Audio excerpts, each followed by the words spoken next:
Merokok mati, nggak merokok itu juga mati. Jadi lebih baik kita merokok sampai mati. Nah, itu mindset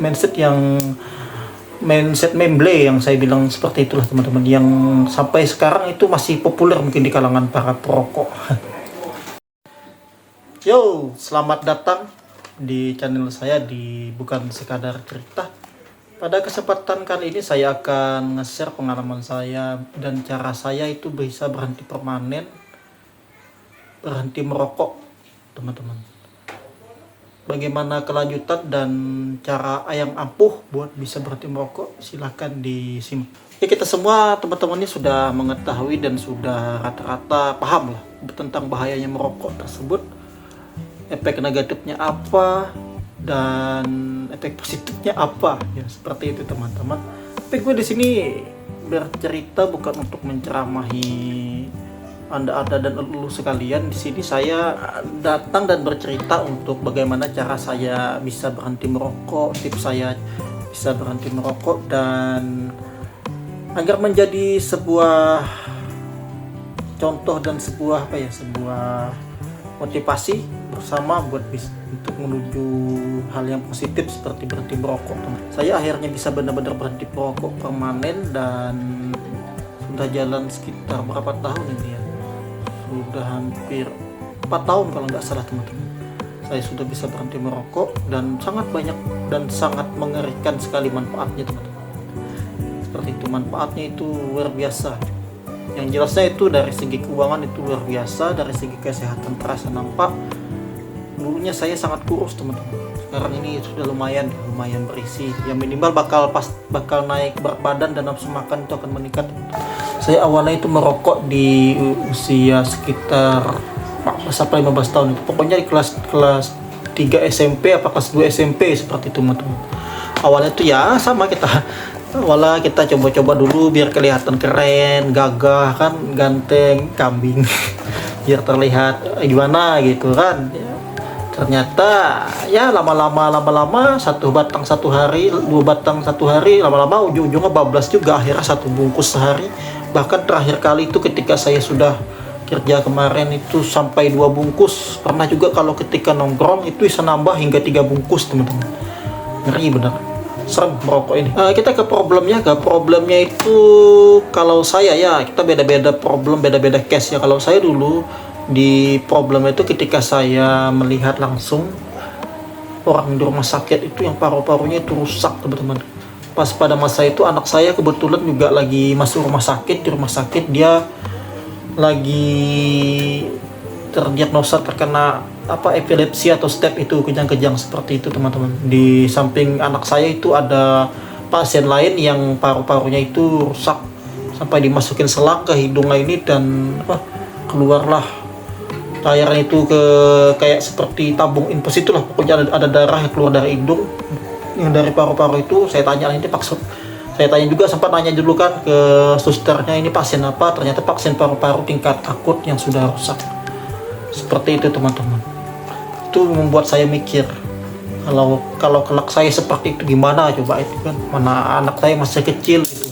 Mana keuangan belum stabil gitu. Seperti itu teman-teman.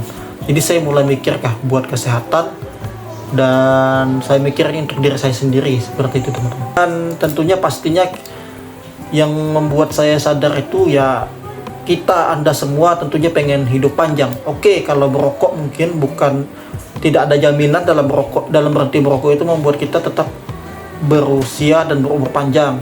Tapi meminimalisir kita agar terkena penyakit, karena kan otomatis tubuh kita tidak kita sakiti terus-menerus seperti itu teman-teman, dan menjadi sehat lah. Insya Allah mudah-mudahan sehat seperti itu. Punya komunitas yang bilang merokok mati, nggak merokok itu juga mati. Jadi lebih baik kita merokok sampai mati. Nah, itu mindset memble yang saya bilang seperti itulah teman-teman, yang sampai sekarang itu masih populer mungkin di kalangan para perokok. Kita langsung ke resolusi ya, langsung ke pembahasan langkah-langkahnya saya itu sampai bisa memang berhenti permanen sampai sekarang. Itu pertama itu kita buat niat dan buat alasan kenapa kita pengen berhenti merokok, apa tujuan kita. Jadi ketika kita sudah balik lagi ngerokok atau kita kambuh lagi penyakit merokok kita, hampir mau merokok lagi. Jadi kita ingat baik-baik itu teman-teman, apa yang tujuan kita, apa keinginan kita gitu, untuk kita bisa berhenti merokok. Kalau perlu, kalau bisa itu tulis di memori otak tuh dengan hayalan gambaran lah, gambaran tulisan merah tebal, berhenti merokok gue harus bisa, atau berhenti merokok adalah cara ninjaku, atau gue berhenti merokok untuk diri gue sendiri, atau untuk aku berhenti merokok untuk menghemat lah. Seperti segala macamnya itulah, buat memori ingatan tebal di kepala kita, agar kita selalu ingat ketika kita lagi kambuh penyakit ingin merokoknya, kebiasaan ingin merokoknya, seperti itu. Yang kedua teman-teman, yang kedua ini yang bisa dibilang nggak kalah penting, paling penting bahkan juga, ubah cara pandang dan pola pikir atau mindset teman-teman. Karena pada dasarnya kalau kita tahu dan sadar, kita mindset kita tuh ingat dan paham tentang apa itu merokok, tahu sebenarnya itu benar-benar hal yang tidak baik dan sesuatu yang salah, kita otomatis ya jadinya tahu ini hal yang tidak baik. Karena kalau seingat saya dulu, saya seringkali menanamkan di otak saya tuh, mindset saya tuh, ketika saya sudah nggak tahan lagi mau merokok lagi, atau ketika biasa tuh kan datang ketika kita lagi ngumpul, atau ketika kita lagi uang banyak tuh kan pengen rasanya beli rokok, saya menanamkan di otak dan di hati, di pikiran itu, mindset saya tanamkan merokok itu tidak baik, merokok itu jelas negatif, merokok itu jelas meracuni diri. Nah, sementara mindset kita waktu ketika kita menjadi perokok, merokok itu membuat kita tenang, membuat kita menjadi fresh, membuat kita jadi banyak jalan pikiran, yang otak kita buntu jadi katanya jadi makin fresh, makin mantap gitu. Tapi coba kita ingat baik-baik sebelum kita mengenal dan tahu apa itu rokok. Sebelumnya kan ya biasa-biasa aja kawan-kawan, nggak ada yang berubah. Ya hidup tetap berjalan seperti biasa aja. Ketika kita sesudah makan kita minum, terus kita tidur, atau kita ngelakuin kegiatan nonton atau olahraga atau pekerjaan kan dulunya tanpa merokok. Misalkan waktu SMP kan, sebelum saya kelas 2 itu, setelah makan saya nggak merokok, ya nggak ada apa-apa yang terjadi, ya biasa aja. Sesuatu yang kebiasaan yang sebenarnya kita sendiri yang membuatnya gitu. Itulah mindset tadi kan, mindset bahwa ya memang sekarang sudah terjadi dan sudah kita alami. Makanya kita memikirkan seolah-olah kita tuh membuat alam bawah sadar kita, ketika kita sesudah merokok itu kita dapat inspirasi, kita bakal jadi orang yang cerdas atau apalah, pokoknya nih otak ini makin nyala, nambah level up, nambah damage lah gitu, seperti itu, nambah kekuatan kawan-kawan. Padahal enggak. Itu tergantung mindset kita teman-teman. Yang ketiga itu perlu banget sih dan perlu dikoreksi, itu ubah kebiasaan teman-teman. Karena rata-rata kebiasaan kita ketika kita sudah makan itu, rata-rata setelah makan, atau ketika aktivitas yang sangat melelahkan atau pekerjaan yang sangat melelahkan, kebiasaan kita langsung duduk, ambil rokok, hidupin, seperti itu, ambil lagi, hidupin. Ubah aja caranya, ubah dengan cara makan permen atau makan es batu, ya pokoknya kebiasaan yang mantap-mantap lah. Kalau Anda beragama Islam, kalau bisa buat aja, kalau setelah makan itu kalau bisa lu buat menjadi kebiasaan berzikir atau berselawat, mantap lagi. Selain lu dapat pahala, lu dapat nilai positifnya. Seperti itu teman-teman. Tapi kalau dialihkan dengan katanya, kita bisa ngalihkan dengan popping apa segalanya, bullshit. Pokoknya orang yang berhenti merokok malah mengalihkan diri ke popping, itu bahkan lebih ngeri kadang-kadang kandungan nikotinnya, dan kita nggak tahu popping ini teruji klinis atau enggak. Yang jelas yang namanya sejenis nikotin itu kan, atau zat adiktif segala macamnya itulah yang terkandung di popping atau di rokok, itu kan nggak baik, itu kan merusak diri, ya jelasnya seperti itu. Oke, yang selanjutnya itu yang kelima ya, kalau nggak salah sudah sampai yang kelima. Yang kelima ini lucu-lucu, nggak lucu sih, karena kalau ini dilakukan itu agak-agak gimana ya, lu bakal dinyinyirin. Nah seperti itu. Yang kelima ini adalah lu jaga jarak sama teman-teman lu yang masih perokok. Ya nggak lama, cuma sementara doang. Sementara Ya paham, saya juga ngalamin yang anda alamin teman-teman. Itu biasanya teman-teman ini pada nyinyir, pada julitin lu, bahkan pada ngejekin lu gitu, seperti itu. Lu tahan dulu lah sementara, sebulan lah maksimal. Sebulan itu nggak terlalu lama kok. Bahkan kalau saya kemarin itu seminggu kalau nggak salah, di minggu kedua langsung baru berani keluar. Jadi di minggu kedua itu baru berani keluar dan nongkrong sama teman-teman. Akhirnya memang nggak tergoda lagi seperti itu. Teman-teman ya, ketika anda masih atau dalam proses berjuang untuk berhenti merokok, lu pergi nongkrong sama teman-teman lu, aduh, gue ngalamin apa yang lu alamin juga. Itu biasa teman-teman itu, nih dia ngasih rokok free, pokoknya kayak mana caranya kita itu balik lagi ngerokok sama dia, seperti itu teman-teman. Dia nggak pengen masuk dalam lubang hitam atau lubang kegelapan itu sendirian. Dia pengen lu balik lagi dah, kambuh lagi dah sama dia, seperti itu, biar sama-sama lah kena pahitnya. Padahal yang jalan hidup lu sendiri, bukan lu sama teman lu. Mana kita nggak tahu nasib siapa yang lebih sakitan duluan ya teman-temannya. Siapa tahu lu yang lebih duluan sakit atau kena penyakit gara-gara merokok. Siapa tahu juga teman lu. Tapi ya yang jalan hidup kan lu, bukan teman lu, bro. Jadi ya lu kurangi dulu lah pokoknya dengan keluar dengan teman-teman lu yang merokok, karena memang tadi pertama bahaya sementara itu. Karena tadi memang dia itu tadi bahayanya itu bahaya hasutan dan bahaya ini apa namanya, tawaran. Biasa tuh selalu ditawari yang free, pokoknya kayak mana caranya lu balik lagi dah merokok. Nah, seperti itu teman-teman. Mungkin yang tambahan selanjutnya ini yang ke-6 teman-teman. Yang ke-6 ini saya itu biasanya, kalau kemarin itu saya sibuk belajar buat konten. Nah, seperti yang sekarang inilah saya lagi buat konten seperti ini hingga sampai sekarang. Ini dah konten saya yang berapa kali rintis ya. Pokoknya saya buat terus lah konten seperti itu, yang jelas bermanfaat lah gitu. Minimal kalau nggak bisa jadi termonetisasi, minimal kan jadi amal, karena yang nonton kan siapa tahu ngena di hatinya dan dia benar-benar selamat dari kebiasaan merokok, seperti itu teman-teman. Minimal seperti itu kan, jadi niatnya baik aja lah. Jadi cari kesibukan lain seperti olahraga, belajar ngedit video lah. Lo pengen berasa jalan dengan ada efek keren di dunia lain, seperti itu kan ada tuh. Masih di dunia internet sekarang ini banyak teknik AI dan website yang menyediakan fitur-fitur pengeditan tergantung kreasi kita, seperti itu teman-teman. Banyak kesibukan lain yang lebih bermanfaat daripada lo ngerokok teman-teman.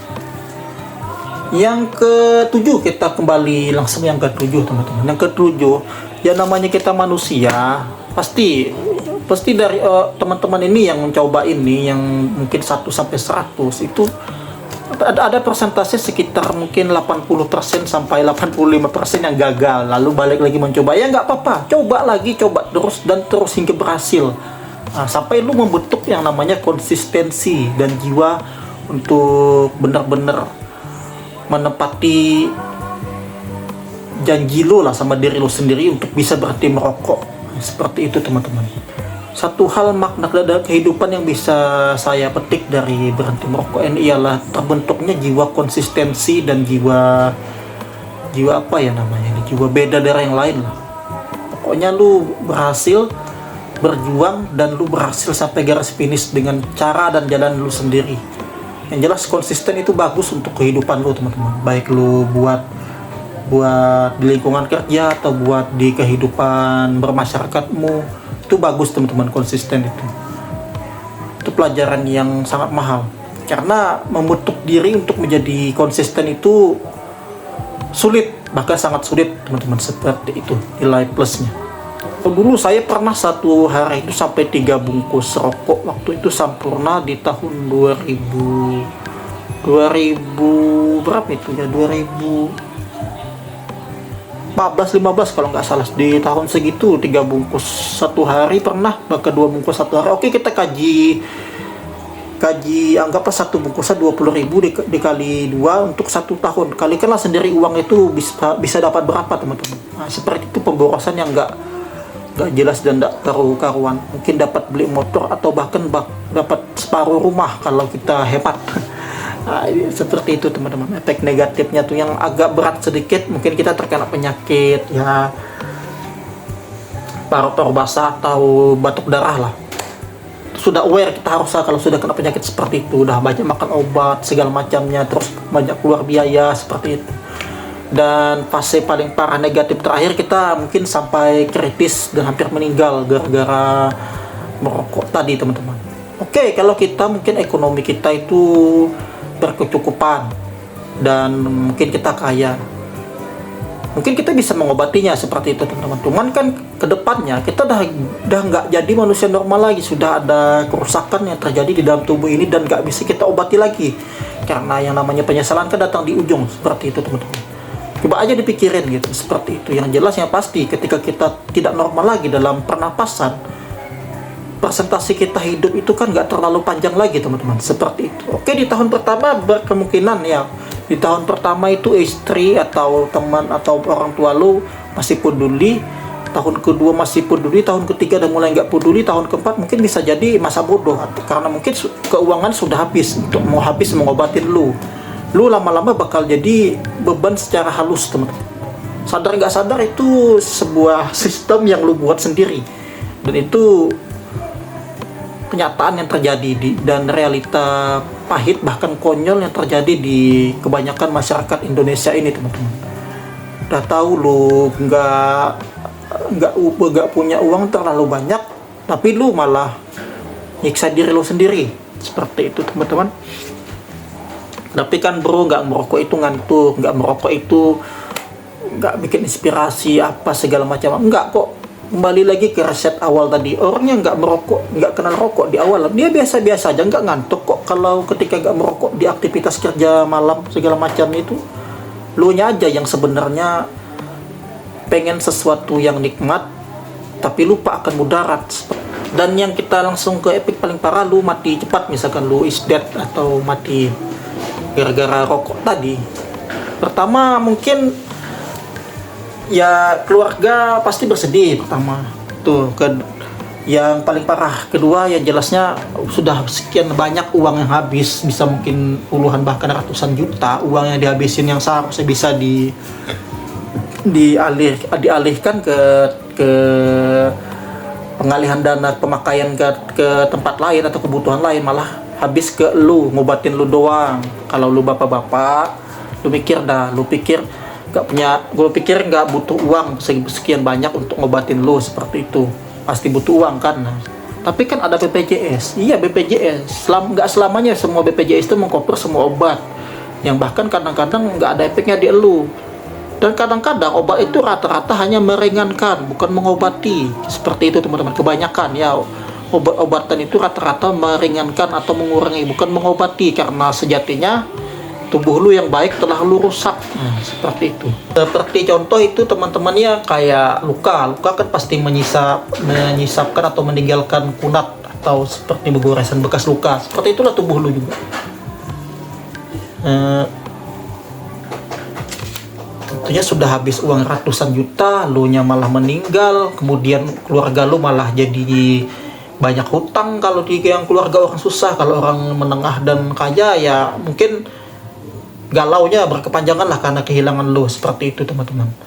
Anak lu bakal jadi anak yatim, kehilangan sosok ayah. Saya ingatkan sekali lagi kawan-kawannya, berhenti merokok ini bukan soal siapa yang kekuatan dan soal siapa yang tahan-tahanan. Ini demi diri lu sendiri dan demi masa depan lu sendiri, juga demi untuk hidupmu sendiri, kawan-kawan. Kita dikasih badan sehat tapi kita rusak. Nah, seperti itu. Lu ingat baik-baik dah, kalau lu bapak-bapak yang lagi pengen berjuang dan berusaha untuk berhenti merokok, lu ingat aja anak dan istri lu. Tentu mereka ingin lu itu hidup lebih lama bersama mereka, kawan-kawan. Memang masih ada semboyan memble itu yang masih ada di otak lu dan di hasutan kawan-kawan lu yang menyebutkan dan bilang merokok mati, nggak merokok juga mati. Itu semboyan yang dipakai mereka yang telah iri dan julid kepada lu, seperti itulah. Pokoknya sebenarnya di hati dia pengen juga berhenti seperti lu ketika lu udah bisa berhenti merokok, kawan-kawan. Tapi dia nggak bisa. Seperti itulah, kawan-kawan. Karena rata-rata aku rasa kalau dijual aja obat yang bisa benar-benar menghentikan manusia ini merokok, harganya 1 juta atau 2 juta masih banyak dan sanggup laku keras orang beli, teman-teman. Saya rasa jamin pasti ada yang tahan belinya, seperti itu, kawan-kawan. atau bahkan lebih, kurasa masih banyak yang beli.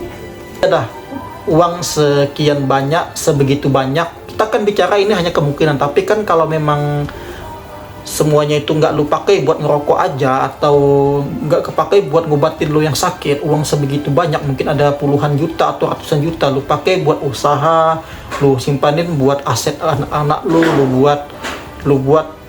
lu simpan buat perhiasan istri lu, atau lu buat upgrade kendaraan, rumah. Itu luar biasa teman-teman efeknya, dan itu saya sudah alami dan buktikan. Alhamdulillah seperti itu. Saya sudah perlahan bisa mengupgrade diri dan mengupgrade kepemilikan barang. Oke, cukup demikian dari saya ya, sudah lumayan panjang lebar saya sampaikan. Jika ada yang ingin dipertanyakan, silahkan tanya di kolom komentar. Saya siap menemani, jadi kawan bicara dan kawan curhat Anda. Kalau saya lagi nggak sibuk, pasti saya balas. Kalau lagi nggak balas, berarti mungkin ada kesibukan lain. Atau mau sharing-sharing pengalamannya, kok gagal-gagal terus nih, berhenti, gue berusaha untuk berhenti merokok, masih aja balik lagi gitu. Coba di komen, siapa tahu saya bisa kasih solusi lebih lagi supaya bisa berhenti merokok. Silahkan di komen di kolom komentar. Ya, ini channel baru saya ya, namanya ini bukan sekadar cerita. Semoga selalu ada makna di setiap cerita yang dipetik dari sebuah cerita dari saya. Wassalamualaikum.